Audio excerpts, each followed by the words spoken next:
Most businesses set prices by adding a margin on top of their costs. It feels logical, but that single habit quietly caps your profits, regardless of the value you actually deliver. Here's the core distinction. Cost plus pricing is to add up what it costs you to deliver, apply a markup, and that is your price. Your margin is permanently tied to your cost structure. Costs rise, margin shrinks. Value-based pricing flips the anchor. Instead of asking, what does this cost me, you ask, what is this outcome worth to the buyer? Here's a concrete example. A consultant who saves a client £50,000 in operational waste could price at an hourly rate and earn £5,000. Or price against the outcome and earn £15,000. The work is identical, the difference is the anchor. And that gap is where margin is won or lost. Here's where most people get this wrong. They hear value-based pricing and assume it means charge more across the board. That's not the mechanism. The actual profit gain comes from understanding what buyers genuinely value, which forces you to see where your pricing is misaligned, and that misalignment almost always runs in two directions at once. You are likely underpricing your most differentiated work. The outcomes that are hard to replicate, that save significant time or cost, that carry real strategic weight. And you may be overpricing your most commoditized work, where buyers can easily compare alternatives and will push back. Map price to perceived value properly, and you raise prices where differentiation is high.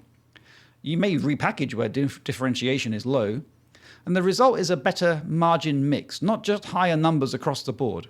Clarity about what buyers value is the asset. The price change is just the result. But that clarity only comes from real customer research, and that's where it starts to get harder.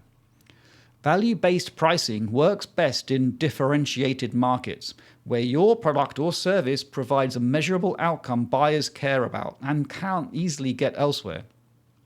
Things like professional services, software, specialist manufacturing, advisory work, and anywhere where the outcome is tangible and the alternative is costly.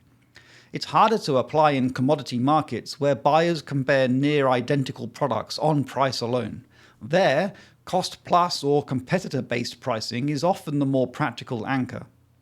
And even where it fits, it's not a shortcut. It requires genuine discovery conversations with customers to understand what they actually value, not what you assume. Without that research, you're guessing at perceived value, which is no better than guessing at a cost. So here's a practical action. Look at your current prices and ask one question. Is this price set by what it costs me or by what the outcome is worth to the buyer? If the honest answer is cost, your margin ceiling has nothing to do with the value you deliver. Identify your highest differentiation work, the thing that's hardest to replicate and most valuable to the buyer. Is your price close to what the outcome is worth? If there's a gap, that's where margin is being left on the table. Value-based pricing tends to outperform cost plus in differentiated markets, but only when backed by real customer insight. It's a pricing discipline, not a pricing increase. If that was of value, subscribe to the channel for one real business question answered every video. For the same clarity in writing, the website and newsletter is at 5minutebusiness.com.